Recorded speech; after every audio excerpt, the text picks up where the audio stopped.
लोणार इथं आयोजित आमसभेत मेहकर लोणार मतदारसंघाचे आमदार सिद्धार्थ खरात यांनी खंडणीखोरांविरोधात आक्रमक भूमिका घेत थेट इशारा दिलाय। व्यावसायिकांकडून तक्रारींच्या नावाखाली खंडणी गोळा करणाऱ्यांची नावं माझ्याकडे द्या, पुढे काय करायचे ते मी ठरवलं आहे, असं त्यांनी स्पष्ट केलेलं आहे। यामुळे सभेत उपस्थित नागरिकांमध्ये समाधानाची भावना व्यक्त झाली। दरम्यान सिंदखेड राजा मतदारसंघाचे आमदार मनोज कायंदे यांनी प्रशासनावर कठोर टीका करत सामान्य नागरिकांच्या समस्या तात्काळ मार्गी लावण्याचे निर्देश दिलेत।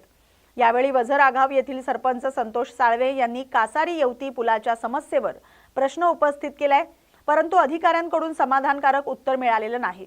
सभेत विविध विकास कामं, विलंब आणि खंडणी प्रकरणावर सखोल चर्चा झाली, ज्यामुळे लोकप्रतिनिधींनी प्रशासनाला अधिक जबाबदारीने काम करण्याचा इशारा दिलाय। साहेब, आमचा एक बांधकाम विभागाचा प्रश्न होता। मागच्या 21 जूनमध्ये अध्यक्ष महोदय 21 जूनला कसारी ते वंझर आगावमध्ये एक पूल आहे, पूर्णपणे तो पूल खचून गेलेला होता।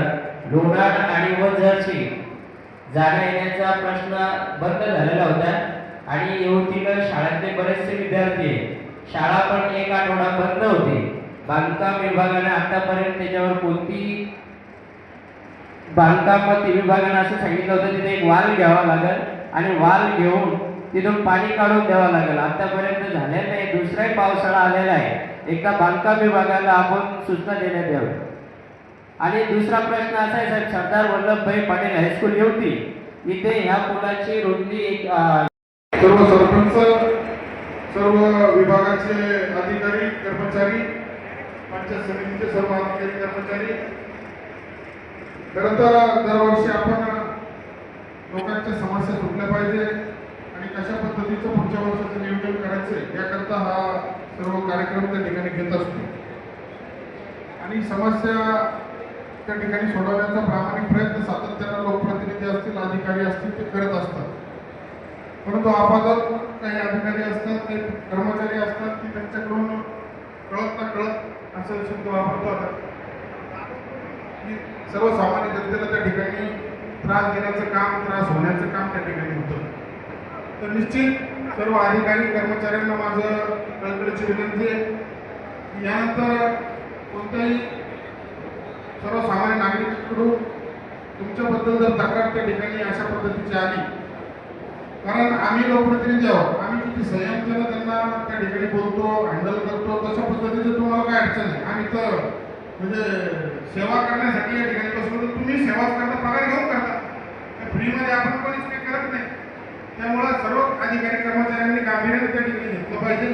प्रत्येक नागरिकाची समस्या त्या ठिकाणी सोडवण्यासाठी आपण त्या खुर्चीवर बसलो याची जाणीव आपण ठेवली पाहिजे आणि त्या सर्व समस्यांचं निराकरण त्या ठिकाणी करण्याचं काम आपल्या सेवेच्या माध्यमातून त्या ठिकाणी केलं पाहिजे।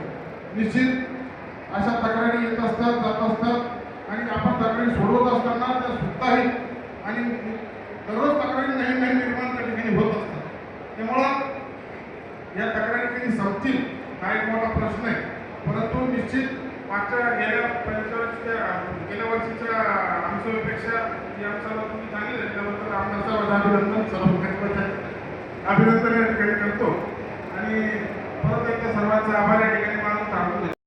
प्रत्येक सरकारी कामामध्ये तक्रारी करणारे काही व्यावसायिक पद्धतीचे ठराविक लोक तक्रारदार या ठिकाणी निर्माण झालेले आहेत। असे जे तक्रारदार आहेत ते वारंवार अशा याला कुठल्या तरी कारण दाखवतात, बहाणे करतात आणि मग तिथून धंदा म्हणजे तिकडनं वसुली करतात। खंडणीखोर ज्याला आपण म्हणून निर्माण झालेले आहेत, या खंडणीखोर वारंवार करणाऱ्यांची नावं तुम्ही माझ्याकडे द्या, यांचा बंदोबस्त कसा करायचा ते सुद्धा मी ठरवलेलं आहे। कारण याला आळा घालावा लागेल।